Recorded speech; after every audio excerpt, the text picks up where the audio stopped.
Hello friends, आज part A का second video मैं बना रहा हूँ। मूवमेंट्स वेरी इंपॉर्टेंट टॉपिक है और ये जो मूवमेंट्स है ये पार्ट बी में पार्ट सी में मूवमेंट्स से ही सारी कहानी चलनी है। अगर मूवमेंट का एक डिक्शनरी मीनिंग देखोगे आप, मूवमेंट का डिक्शनरी मीनिंग है क्षण, और सिंप्लीफाई में लिख देता हूँ पल। हाँ, सबसे ज़्यादा अच्छे पल तो कॉलेज में ही चलते हैं। तो ये मूवमेंट्स है सारे, ये जैसे हम कुछ अच्छे काम करते हो सारी ज़िंदगी याद रहते हैं। कॉलेज की, जैसे अभी आप कॉलेज में पढ़ रहे हो तो आप ज़माने के साथ चल रहे हो।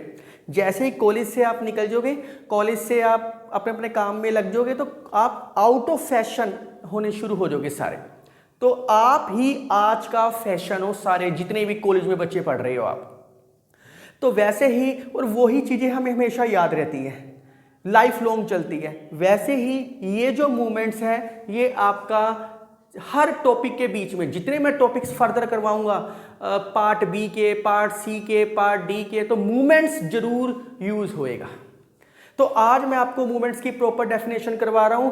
ये मूवमेंट्स बेसिकली डेविएशन के ऊपर बेस्ड है। जिस बच्चे को डेविएशन नहीं पता, द अर्थमेटिक मीन की डेविएशन, उसकी various power.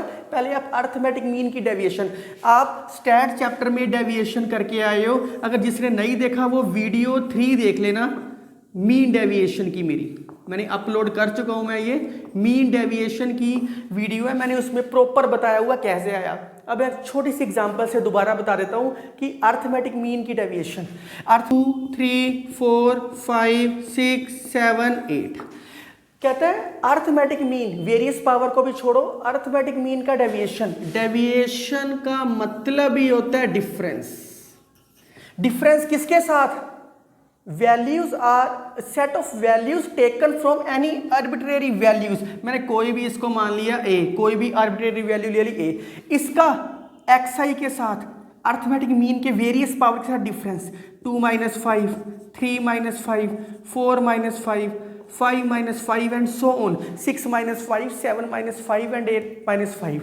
This is called movements. इसी से मूवमेंट्स जनरेट होएंगे। मैंने वो ही बताया है, डी मैंने मान लिया xi के साथ कोई भी डेविएशन डिफरेंस लिया, जिस मर्जी को सपोज कर सकते थे। इन्होंने लिखा फ्रॉम एनी आर्बिट्रेरी, कोई भी वैल्यू ले ली 5, अगर आप कुछ और लेना चाहो तो वो भी ले सकते हो। वैल्यू ले ली, आर कॉल्ड मूवमेंट्स। अब ये तो सिंपल हो गया। अब यहां था वेरियस पावर, मैंने इसकी various power 0 power 1 power 2 power rth power, तो दिस इज कॉल्ड मूवमेंट। अब यहां मैंने एक वर्ड यूज किया है समेशन। जो आप di माइनस xi माइनस ए से किया, इन सारों का सम कर दो, इन सारों का सम कर दो। 6 - 5 7 - 5 8 - 5 बाय n से डिवाइड किया है। n का मतलब है 1 2 3 4 5 3 4 5 6 7 case divide. This is called movements. अब उसी तरीके से अगर मैं 2 पावर लूँ, 2 2 2 आ जाएगा, वेरियस पावर्स आ जाएगी। अब आपके दिमाग में आएगा कि सर आपने इंडिविजुअल केस लिया, डिस्क्रीट और कंटिन्यूस भी हो सकता है। यस, हो सकता है। तो मूवमेंट्स को बेसिकली इन्होंने 2 सीरीज में डिवाइड किया है। एक है इंडिविजुअल सीरीज, एक है इंडिविजुअल सीरीज, एक है discrete and continuous series. Discrete and continuous series, तो मैंने आपको इंडिविजुअल सीरीज का बताया है। अगर डिस्क्रीट का आएगा तो फ्रीक्वेंसी मल्टीप्लाई होगी, f से मल्टीप्लाई कर देना और कुछ भी नहीं करना बस। तो इंडिविजुअल सीरीज का ये आपने किया। डिस्क्रीट और कंटिन्यूस सेम होती है, क्यों? क्योंकि मीन के अंदर, आप मेरी वीडियो नंबर 1 देख सकते हो, मीन के अंदर कंटिन्यूस के सारे क्वेश्चन डिस्क्रीट में चेंज करके आए हो आप छोटी क्लास के अंदर। तो बेसिकली मूवमेंट्स क्या हुआ? एक डिफरेंस किसके साथ? अर्थमेटिक मीन्स की वेरियस पावर के साथ इज कॉल्ड मूवमेंट्स। मैथमेटिशियन ने मूवमेंट्स को 3 पार्ट्स में डिवाइड किया है। मतलब यहाँ एक ही वैल्यू बार बार चेंज हो सकती है। इसको 3 केसेस में डिफाइन किया है। केसेस कौन कौन से उन्होंने डिफाइन किए हैं? अगर ए की वैल्यू अगर जो ए की वैल्यू है वो मीन ही आ जाए, मीन ही आ जाए। दूसरा, अगर ए की वैल्यू कोई भी ए बी सी कुछ भी दे रखा है, any value, any arbitrary value, any arbitrary value, अगर तीसरी ए की वैल्यू 0 आ जाए, ओरिजिन। तो 3 केस बनाए हैं, मैं तीनों को बारी बारी बताता हूँ आपने क्या करना है। फिर मैं एक बार बता दूँ कि वेरियस पावर्स है, उसकी डेविएशन डिफरेंस निकालना है।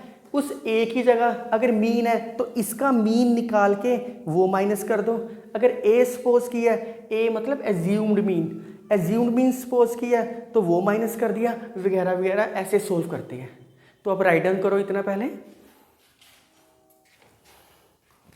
स्टूडेंट्स, मूवमेंट्स को बेसिकली इन्होंने 3 पार्ट्स में डिवाइड किए हैं। फर्स्ट पार्ट है मूवमेंट अबाउट एक्चुअल मीन, मतलब अगर डी आई की value x I minus mean हो जाए, ए की वैल्यू मीन के बराबर हो जाए, जो मैंने अभी केस लिखा था।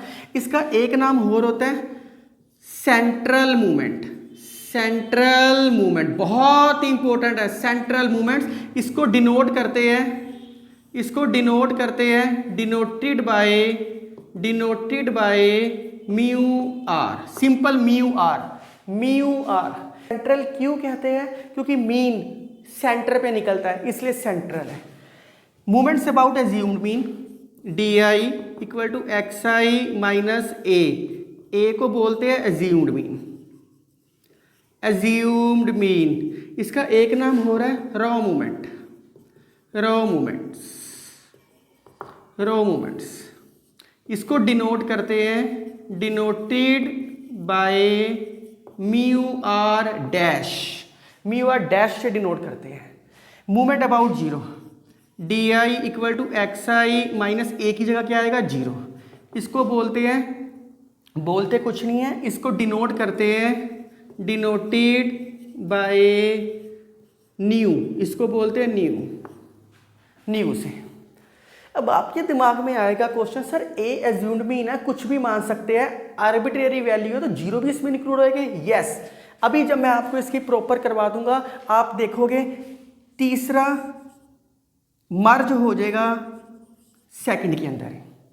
तो इसका मतलब मूवमेंट्स 2 तरीकों से आप निकालोगे, सेंट्रल मूवमेंट्स और रॉ मूवमेंट्स। 2 मूवमेंट्स हैं, तीसरे को मैं सेकंड के अंदर मर्ज कर दूंगा तो एक्चुअल मीन आएगा या एज्यूम्ड मीन आएगा। मैं ना अभी एक मूवी देख रहा था, 10वीं एक मूवी आई है, 10वीं अभिषेक बच्चन की है। तो मुझे उसमें एक किरदार बहुत अच्छा लगा कि वो मैथ सीखने की कोशिश करता है। तो एक घंटी शायद उसमें एक दिखाया है, एक और पर्सन दिखाया है। उसने क्या किया, वो सबसे पहले कहता है चल मैं मैथ आपको सिखाता हूँ। तो वो सर्कल की थ्योरम, एक्सटर्नल से 2 टेंजेंट्स कैन बी ड्रॉन वगैरह करवा रहा। वो कहता है मुझे कुछ समझ नहीं आ रहा। तो उसने सबसे पहले उसको प्रोबेबिलिटी करवाई, आपको इतने कार्ड्स है, क्वीन निकाल दो। आप वो एक सीन देखना पर्टिकुलर, बहुत अच्छा लगा कि इसका मतलब किसी को कुछ भी नहीं आता तब भी हम उसको प्रोबेबिलिटी करवा सकते हैं, इतनी इजी और कंफर्टेबल है प्रोबेबिलिटी। तो वो पिक्चर देखना मुझे बहुत अच्छी लगी। चलो राइट डाउन प्लीज।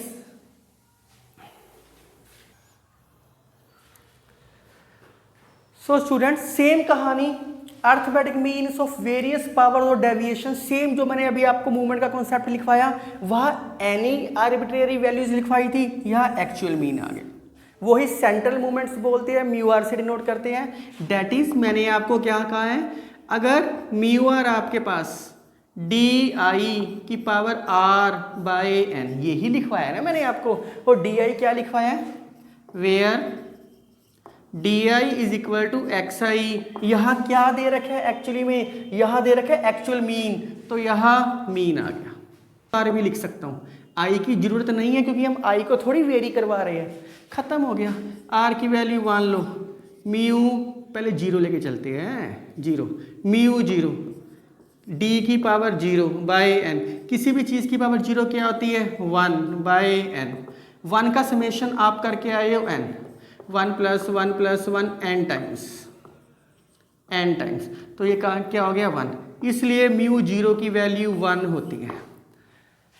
आर की वैल्यू 1 लो, म्यू 1 क्या आएगा, समेशन डी की वैल्यू 1/n, डी क्या है x माइनस मीन की पावर 1/n, अलग अलग कर दो, समेशन x बार बाय n। ये आप छोटी क्लासों में करके आए हो, खास बताने की जरूरत नहीं है मुझे। इसको लिख सकते हैं आप n x बार, ये x बार बाहर आ गया, 1 की इंटीग्रेशन 1 की समेशन n, ये कैंसिल होके क्या आ गया 0, म्यू 1 आपके पास क्या आएगा 0। ये आप मैं बता दूं फिर आपको कन्फ्यूजन ना हो, ये समेशन x बार है क्योंकि ये i वेरी फ्रॉम 1 से n होता है, लिखो चाहे ना लिखो अंडरस्टूड होती है ये वैल्यू, समेशन 1 तो x bar into n, capital लिख लो क्योंकि मैंने कैपिटल n ले रखा है तो कोई प्रॉब्लम नहीं थी, मैंने वही लिखा है। म्यू टू निकालते हैं, म्यू टू निकालने के लिए r की वैल्यू 2 होगी, बस खत्म, D square by N, x minus mean का square by N, mu two. इस चीज को बोलते हैं वेरिएंस। अब आप कहोगे सर इसको वेरिएंस क्यों बोलते हैं, आप मेरी वीडियो देखना स्टैट की, स्टैट चैप्टर में मैंने वीडियो 4 क्लास 11 की वीडियो नंबर 4 देखना, स्टैंडर्ड डेविएशन, मैंने उसके अंदर इसको सोल्व किया हुआ है, वेरिएंस क्यों आया, इसको सोल्व करने के बाद आता है sigma X square by N minus sigma X by N का होल स्केयर। तो ये फार्मूला ये बनता है इसको सोल्व करने के बाद, और स्टैंडर्ड डेविएशन एंड वेरिएंस वाला कॉन्सेप्ट सिखाया है, ये ऑटोमेटिकली वेरिएंस होता है। तो ये सारी की सारी चीज़ म्यू टू लिखते हैं, इसका नाम होता है वेरिएंस। अब आप सोचोगे सर r की वैल्यू 3 भी करनी है 4 भी करनी है, कोई ज़रूरत नहीं है, सिर्फ आपको म्यू टू तक आ गया सफिशेंट है कि म्यू टू का फार्मूला, इसको ऐसे भी बुक में लिखा हो सकता है X square by N minus mean का स्केयर, ये भी लिखा हो सकता है। आप देखना आप 11th क्लास में करके आए हो, मैं कोशिश करूँगा इस वीडियो का लिंक डिस्क्रिप्शन में डाल दूँ। तो म्यू 3 म्यू 4 भी होता है, मैक्सिमम आपने म्यू 4 तक फाइंड करना होता है, इससे ऊपर फाइंड करने की ज़रूरत नहीं होती। तो म्यू 4 तक फाइंड करना है, तो म्यू 0 1, म्यू 1 की वैल्यू 0 और म्यू 2 की वैल्यू वेरिएंस जिसको बोलते हैं। धीरे धीरे आप अपर केस में जाओगे। एक्चुअली में ना एक्चुअल मीन को कई बार ये EX भी लिख देते हैं, पर अभी नहीं मैं लिखवाऊंगा। पार्ट बी की वीडियो नंबर 3 में मैथमेटिकली एक्सपेक्टेशन है, उसके अंदर मैं लिखवाऊंगा मैथमेटिकली मीन या मैथमेटिकली एक्सपेक्टेशन, उसके अंदर लिखवाऊंगा, अभी करने की कोई ज़रूरत नहीं है।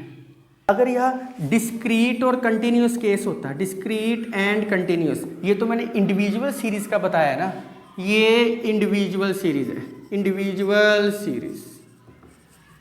अगर डिस्क्रीट और कंटिन्यूस सीरीज होती, ये मैंने सब सिखा रखा है स्टैट चैप्टर के अंदर, +1 में आप करके आए हो। अगर डिस्क्रीट कंटिन्यूस सीरीज होती कुछ भी ना होता, बस यहाँ सिर्फ f मल्टीप्लाई होता। अब यहाँ n की वैल्यू समेशन f होती है। अब कहोगे सर f थोड़ी i लिखना, i लिख लो यार, कोई फर्क नहीं पड़ता, ये अंडरस्टूड होता है, बड़ी क्लासेस में ये चीज़ें अंडरस्टूड होती है, तो राइट डाउन होती है।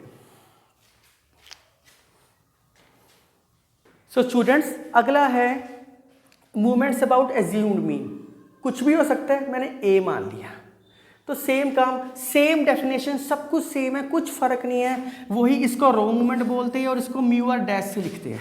पहले इंडिविजुअल सीरीज चलेगी, बट डिस्क्रीट आ जाए या कंटिन्यूस आ जाए, उसके अंदर फ्रीक्वेंसी मल्टीप्लाई होती है और कुछ भी नहीं होता।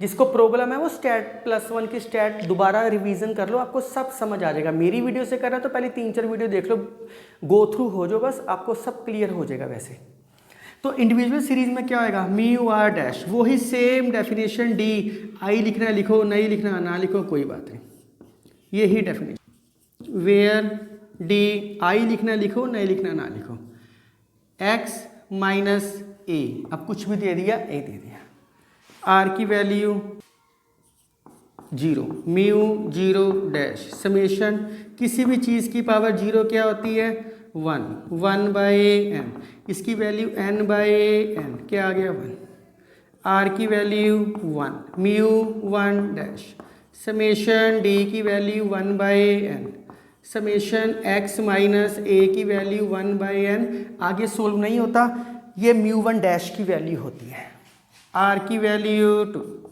जितनी मर्जी वैल्यूज पुट करी जाओ और फाइंड करी जाओ।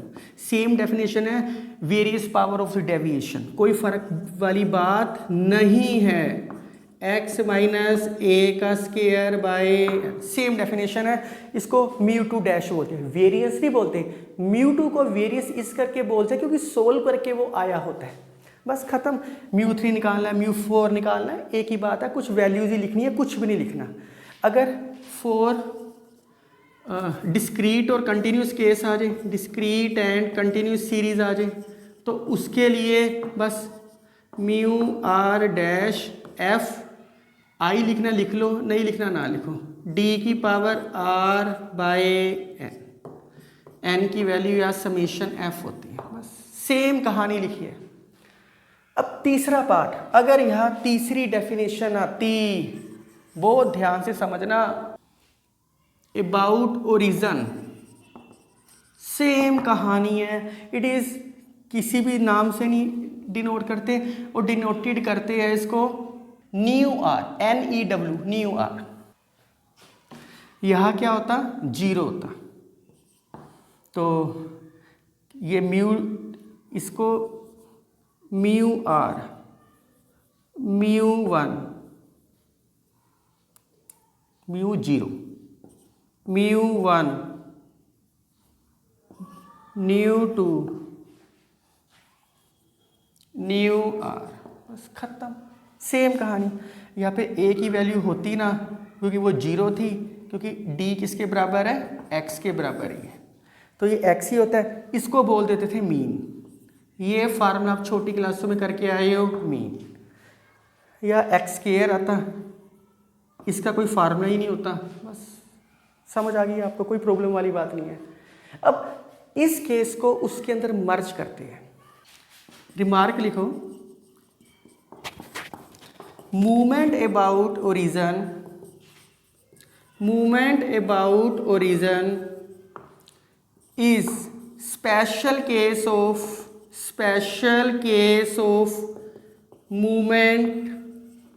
Movement about assumed mean.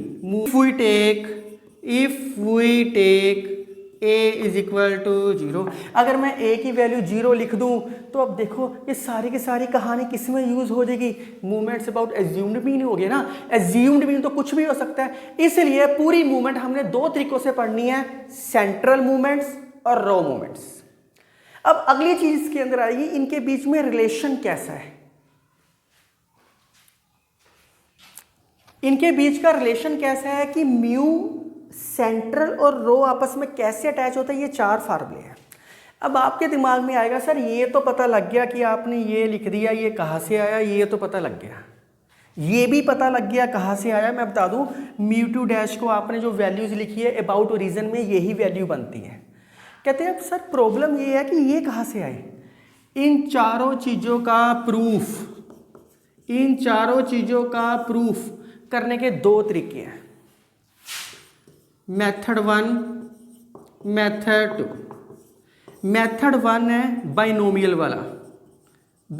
वाला, जो आपको इसी के साथ दे रखे हैं, वो करने की ज़रूरत नहीं है। क्यों, नई से नई चीज़ आपको माइंड में रखने की ज़रूरत है।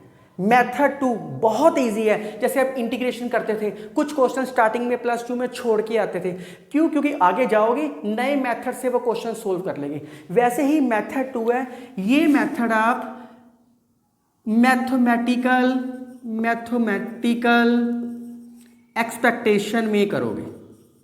मैथमेटिकल एक्सपेक्टेशन एक टॉपिक है, वो कौन सा टॉपिक है, बी का वीडियो नंबर 3, वीडियो नंबर 3 में आप लाइन वाइज चलते जाओ, अपने आप ही इसके प्रूफ आप ऑटोमेटिकली कर लोगे। उस वीडियो में आपको प्रूफ समझ भी आ जाएंगे बहुत इजीली।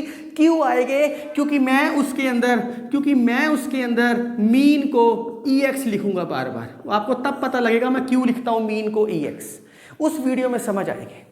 तो मैं थोड़ा सा याद करने का तरीका बता दूं, जिसने नहीं करने ना करो। पेपर में 1 मार्क्स का क्वेश्चन आता है, define relationship between rho and central movements. तो आपको ये 4 फार्मूले डिफाइन करने पड़ेंगे। आप कहोगे सर आपने तो सेंट्रल से रो में निकाला है, तो आप अगर इसको यहाँ ले जाओ तो ऑटोमेटिकली μ2 डैश नहीं आ जाएगा। इनको वैल्यूज पुटिंग कर दो, ऑटोमेटिकली रिवर्स ऑर्डर में आ जाएगी। मैं याद करने का तरीका बताता हूँ। μ1 तो 0 है, μ2 आ जाए μ2 डैश, फिर उससे एक कम का स्केयर μ3 आ जाए μ3 डैश, 3 है तो 3 μ2 डैश, फिर μ1 स्केयर है तो लास्ट में क्यूब, μ4 है तो μ4 4 आएगा, यहाँ 4 है तो यहाँ भी 4, μ4 था तो μ3 डैश, वही फिर μ1 डैश। ये वैल्यूज μ1 का क्यूब है तो μ1 की पावर 4, पहले 2 फिर 3 फिर 4। तो अपना तरीका है, ये 2 एलिमेंट्स इजीली याद हो सकते हैं, कोई प्रॉब्लम वाली बात नहीं है इसके अंदर। तो इन क्वेश्चंस में देखते हैं स्टूडेंट्स क्या करना है। बहुत आसान काम है, कोई मुश्किल काम नहीं है। सबसे पहले उसने कहा है about mean third and fourth, μ3 निकालना है और μ4 निकालना है। वेरी सिंपल है यार, पहले मीन निकाल लेते हैं। मीन कहाँ है ना, मीन का फार्मूला क्या होता है, सम ऑफ ऑल साइड्स बाय 1 2 3 4 5, यही करके आए हो ना, 30/5 6 मीन। μ3 का फार्मूला क्या किया है अबाउट मीन, समेशन डी, आई लिखना लिखो, नहीं लिखना ना लिखो यार, बाय n, इसकी पावर r 3, और d की वैल्यू क्या होती थी, d मतलब डेविएशन, किसके साथ, मीन के साथ, x माइनस मीन की पावर 3/n। Very simple. अब इसको हर टर्म के साथ डेविएशन निकाल लो। मैं आपको डेविएशन निकालने क्या सिखाया है, 2 - 6 होल क्यूब, समेशन है तो प्लस, यही डेफिनेशन सिखाई है ना प्रॉपर तरीके से। 3 - 6 whole cube, 7 - 6 whole cube, plus 8 - 6 whole cube, plus 10 - 6 whole cube, by number of terms कितनी है, 5। यही कराइए ना कली टर्म्स को, पहले 2 लिया फिर 3 लिया, समेशन है ना इसकी वैल्यू। अगर आपको दिक्कत आ रही है ये लो, अगर आपको दिक्कत आ रही है तो ऐसे भी लिख सकते हो 5, आई की वैल्यू 1 पुट करो x1 आ जाएगा, फिर समेशन मतलब प्लस, आई की वैल्यू 2 पुट करो 3 आ जाएगा। मैं लिख देता हूँ, कई बच्चों को प्रॉब्लम आएगी। आई की वैल्यू 1 की, x1 माइनस मीन का whole cube by n, x2 minus mean का होल क्यूब बाय n, ऐसे करते करते पहले x1 फिर x2 फिर x3 फिर x4 फिर x5, ये ही बनेगा सारा, करके देख लो चाहे। तो अगर मैं म्यू इसको सोल्व करने के बाद आएगा -3.6, सोल्व कर लेना, अब यही आएगा μ4 में बस या 4 आ जाएगा, 4 4 4 4 4 अपने आप कर देना, नीचे टोटल नंबर ऑफ टर्म्स 5 ही रहेगी। अब ये क्वेश्चन है, ये क्वेश्चन कंटिन्यूस सीरीज के ऊपर बेस है। उसने कहा है फर्स्ट 4 मूवमेंट्स अबाउट मीन, उसने मीन से कहा है।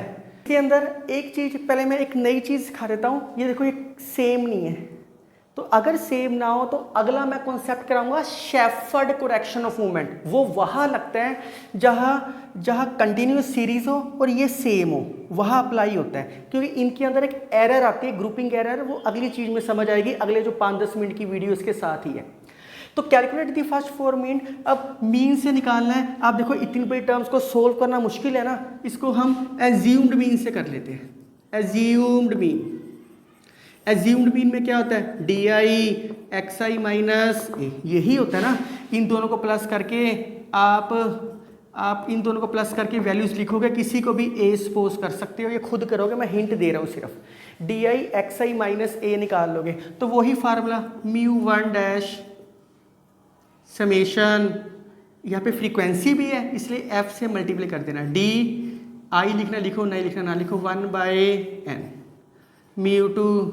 अब आपके दिमाग में आएगा, लिख लो आई, अब डी आई का square by N and so on, mu 3 dash भी निकाल लोगे आप, म्यू 4 डैश भी निकाल लोगे, क्योंकि डी की वैल्यू क्या है एक्स आई माइनस ए करके मल्टीप्लाई करना और कुछ भी नहीं करना, फिर डी आई का स्केयर करके एफ आई से, फिर डी आई का क्यूब करके एफ आई से। अब आपके दिमाग में आएगा सर क्वेश्चन में तो उसने मीन से कहा है, आप तो एज्यूम्ड मीन से कर रहे हो, क्यों? क्योंकि इस क्वेश्चन को एज्यूम्ड मीन से ही किया जाता है। छोटी क्लास में शॉर्टकट मेथड या स्टेप डेविएशन मेथड करके आए हो, आपने शॉर्टकट लगाना है, स्टेप डेविएशन ना लगाना कहीं आपने सी से डिवाइड भी कर दो, क्योंकि मैंने आपको सारी डेविएशन में सेम पैटर्न सिखा रहा हूँ, इसलिए डी आई निकाल रहा हूँ, यू आई नहीं निकाल रहा आपको। अब इसमें एज्यूम्ड मीन कैसे करोगे? वही म्यू 1 की वैल्यू 0, रिलेशनशिप वाला फार्मूला, रिलेशनशिप वाला फार्मूला किया आपने। म्यू 2 क्या आएगा? Mu 2 dash minus mu 1 dash का स्केयर, म्यू 2 डैश की वैल्यू पुट कर दो, म्यू 1 डैश की वैल्यू पुट कर दो, आपका म्यू 2 आ जाएगा, मतलब about mean, similar mu 3 similar mu 4। तो ये क्वेश्चन आपका होमवर्क है, इसको राइट डाउन करो, फिर कोई नई चीज करते हैं। शेफर्ड के अंदर क्या होता है? Frequencies are concentrated at the middle point of class interval, मतलब कि अभी मैं आपको डिटेल में बताऊंगा, एक छोटी सी पहले समझ लो। एक्स दे रखे है, एफ दे रखा है 0 से 10, 10 से 20, 10, 15 कुछ भी दे रखा है। तो जो फ्रीक्वेंसी है वो कहाँ लाई करती है? कंसंट्रेट किसकी है? क्लास इंटरवल के मिडल पॉइंट पे। 0 से 10 है, इसका मिडिल पॉइंट क्या आएगा? 5। कि जो फ्रीक्वेंसी है क्लास इंटरवल के मिडिल पॉइंट पे कंसंट्रेट करती है, जिससे ग्रुपिंग एरर निकलते हैं। तो अब डिटेल में करते हैं फ्रेंड्स। मूवमेंट के अंदर ही एक छोटा सा टॉपिक हो रहा है, शेफर्ड करेक्शन। एक मैथमेटिशियन का नाम था शेफर्ड, उसने ये करेक्शन दी थी, मूवमेंट की करेक्शन दी थी। पहले आप ये समझ लो कि ये शेफर्ड करेक्शन लगता कहाँ है? ये लगता है फ्रीक्वेंसी डिस्ट्रीब्यूशन पे, frequency distribution, that is continuous series के अंदर लगता है। अब कंटिन्यूअस सीरीज कैसे होती है पहले समझ लो, एग्जांपल समझ लो, फिर आप इसकी कॉन्सेप्ट डेफिनेशन करेंगे। पहले समझ लो, एक एक्स दे रखे हैं 0 से 10, 10 से 20, 20 से 30 एंड सो। इसके साथ फ्रीक्वेंसी है 15, 12, 6 समथिंग कुछ भी दे रखा है, हमने एक जर्नल फिगर मान ली। तो हम इसमें क्या करते हैं, जो डिस्ट्रीब्यूशन है उन दोनों को +/2 करके 5। तो इसका मतलब है 0 से 10 का मतलब है सारी की सारी वैल्यूज अपन 5 को कंसंट्रेट करके करते हैं। 5 के आसपास जो भी वैल्यू आती है उसके कंसंट्रेट करके करते हैं। अब आप सोचोगे सर 5 लिए, अगर आप यहाँ इंटरवल 0 से 20 लेते, 20 से 40 लेते, 40 से 60 लेते, तो इसकी कंसंट्रेशन किसके ऊपर होती है? 10 के ऊपर। तो 0 से 20 के बीच में कौन सा एलिमेंट ले लिया? 10। दोनों को +/2 करोगे 10। तो जितने भी नंबर्स हमारे पास दे रखे होंगे वो सारे के सारे आप कंसिडर किस में करते हैं? 10 में। वैसे ही इसको सारा कंसिडर किस में किया? 5। मेरे पास बहुत सारे नंबर्स दे रखे हैं, सपोज कर लो एक नंबर लाइन बनाई, सपोज कर लो 0, 1, 2, 3, 5, 6, 10 समथिंग चली जा रहा है। तो हमने ये नंबर्स आए तो 0 से 10 के बीच में सारे नंबर कंसीडर किए, तो इसका ग्राफ कैसे बनेगा? अगर ग्राफ पहले 0 पे समथिंग वैल्यू, फिर 1 पे समथिंग वैल्यू, ऐसे करते करते 5 पे हाईएस्ट होएगा, फिर ये डाउन जाना शुरू हो जाएगा। तो मतलब कि हाईएस्ट पॉइंट किसके ऊपर आ गया? 5। हाईएस्ट पॉइंट किसके ऊपर आ गया? 5। तो सारी की सारी वैल्यूज 5 के कंसीडर की। 5 के कंसीडर का मतलब है 5 से थोड़ी सी कम हो सकती है या 5 से थोड़ी सी ज़्यादा हो सकती है। वैल्यूज है मेरे पास, जैसे सपोज कर लो 9, 8, 9, 7, 6, 3 रहने दो, बड़ी वैल्यूज लेके चलते हैं 7, 9। तो हमने इसके बीच में इन सारी वैल्यूज को कंसंट्रेट किसके ऊपर कर लिया? 5 के ऊपर कर लिया, क्योंकि कुछ 5 से कम ज़्यादा हमने देखा, हमने इसको 5 पे कंसंट्रेट करके इन सारों को मैंने एक ग्रुप में बना दिया। इसको ग्रुप में कन्वर्ट करने के लिए मैंने क्या किया? 0 से 10 के बीच में सारी वैल्यूज ले ली और 5 पे कंसंट्रेट कर दिया। एरर यहीं से शुरू होती है। इन सारों को भी 0 से 10 के बीच में कंसिडर किया, ये सारे नंबर्स को भी 0 से 10 के बीच में कंसिडर किया। 10 जैसे और एग्जांपल हो 7 8 7 6 5 4 7 9, इन सारों को भी मैं 0 से 10 के बीच में कन्वर्ट कर लेता हूँ। मेरा कहने का सिर्फ इतना ही मतलब है, अगर कोई और वैल्यूज आ रही है तब भी हम यही कंसिडर कर रहे हैं। इन सारों नंबर को मैंने एक इंटरवल फॉर्म में बना दिया। मींस इंटरवल फॉर्म का मतलब है कि 0 से 10 या 10 से 20 उसके बीच में वैल्यूज पुटिंग कर दी। इस सारों को भी मैंने 0 से 10 में कर दिया, इन सारों को भी मैंने 0 से 10 के बीच में कर दिया। तो आप देखो ये हर वैल्यू के लिए तो सेम ही हो गया, हर वैल्यूज के लिए तो मैं सेम ही इंटरवल ले जा रहा हूं। तो यहां से एक नया कॉन्सेप्ट ड्राइव होता है ग्रुपिंग एरर का। शेफर्ड ने कहा है यहां से ग्रुप एरर शुरू होती है, क्योंकि कंटिन्यूस सीरीज है तो ग्रुप बनेंगे बनेंगे। तो यहां से ग्रुपिंग एरर शुरू होती है। उसको ओवरकम करने के लिए शेफर्ड ने अपने कुछ वैल्यूज दी है कि अगर आप करेक्टेड निकालना है तो आपको वो वैल्यू लेके चलनी पड़ेगी। तो कौन कौन सी वैल्यू लेके चलनी पड़ेगी? बेसिकली आप, क्योंकि ये मूवमेंट्स के ऊपर डिपेंड है। मूवमेंट्स मैं आपको अभी मूवमेंट्स में सारा बता के आया हूँ, सारा कुछ बता के आया हूँ मैं आपको कि मूवमेंट सिर्फ μ1 μ2 μ3 μ4 4 मूवमेंट्स ही यूज होते हैं, बाकी यूज करने की लोड ही नहीं होती है। तो μ1 ऑलरेडी करेक्टेड, इसको करने की लोड ही नहीं है, ये ऑलरेडी करेक्टेड होता है। μ3 ऑलरेडी करेक्टेड। मैं अभी इसके बाद पार्ट 3 देखोगे आप, जो स्क्यूनेस के ऊपर बेस है, तो आपको प्रॉपर पता लग जाएगा। μ3 स्क्यूनेस के साथ होता है, μ4 कर्टसीज के साथ होता है। ऑलरेडी करेक्टेड, ये दोनों तो करेक्टेड होते ही होते हैं, इसको करने की जरूरत ही नहीं है। तो इनकरेक्ट कौन से होते हैं, अनकरेक्ट कौन से होते हैं? μ2 और μ4। तो जब भी हमने μ2 करेक्टेड निकालना है, इसका फार्मूला शेफर्ड ने कहा है, इसका फार्मूला शेफर्ड ने कहा है जो आपने यूज करना है। शेफर्ड ने कहा है जो इसका फार्मूला यूज होएगा μ2 माइनस h स्क्वायर बाय 12। ये μ2 क्या होता है? अनकरेक्टेड। ये μ2 क्या होता है? अनकरेक्टेड। और h क्या होता है? Where h is the width of class interval. जैसे 0 से 10 है तो उनका डिफरेंस कितना हो गया? 10। अब आपके दिमाग में आएगा कि सर ये सारा कॉन्सेप्ट सिर्फ μ2 μ4 पे लगेगा। यस, सिर्फ μ2 μ4 पे लगेगा। μ4 का दिया उसने, ये दिया उसने वेयर μ4, ये μ4 क्या होएगा? अनकरेक्टेड। दे रखी होएगी वैल्यू आपको। μ2 क्या होएगा? अनकरेक्टेड। और h क्या होएगा? Width of the class interval. तो आपको ये पता लग गया कि जो शेफर्ड करेक्शन है, इसने फार्मूला क्यों दिया? क्योंकि जो आपने क्लास इंटरवल बनाई थी 0 से 10,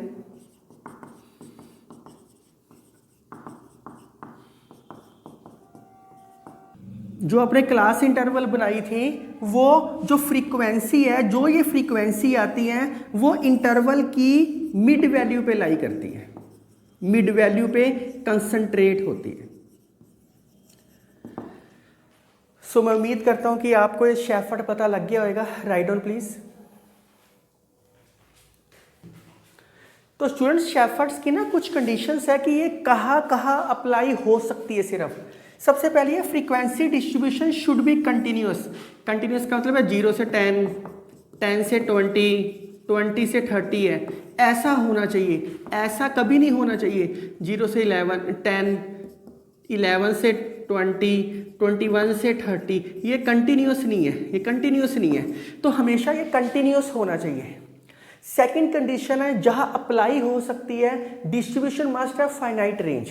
फाइनाइट रेंज है, कई बारी ना वो इसको ऐसे लिख देता है 0 से 10, 10, 20, 20, 30, 30 एबव, 30 एबव कोई फ्रीक्वेंसी होएगी 30 एबव।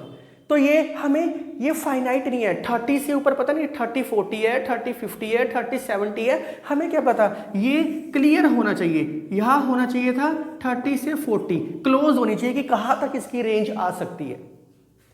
तीसरी कंडीशन है should be taper of zeros in both direction, क्योंकि जब इसका ग्राफ बनाओगे तो वो ऐसे कुछ ग्राफ बनता है, ये वैसे आप प्रॉपर चीज अगली पार्ट 3 में स्क्यूनेस में देखोगे। सिर्फ पता होना चाहिए कि ये जस्ट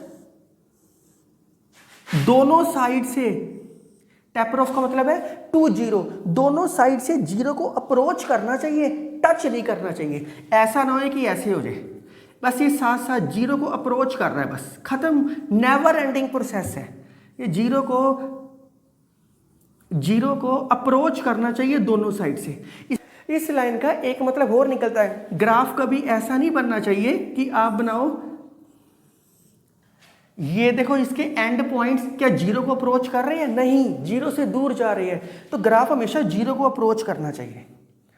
तो ये कुछ कंडीशंस थी इसकी कि ये शेफर्ड करेक्शन कहाँ अप्लाई हो सकता है। तो इसके कुछ क्वेश्चंस है ही नहीं, किसी भी बुक में नहीं है। सिंपल क्वेश्चन है, μ2 कैसे निकालना है, μ4। तो ये वैसे एक डेफिनेशन आ जाती है, डिफाइन शेफर्ड करेक्शन। तो अगर फिर भी आपका कोई डाउट है तो आप मुझे कमेंट करना।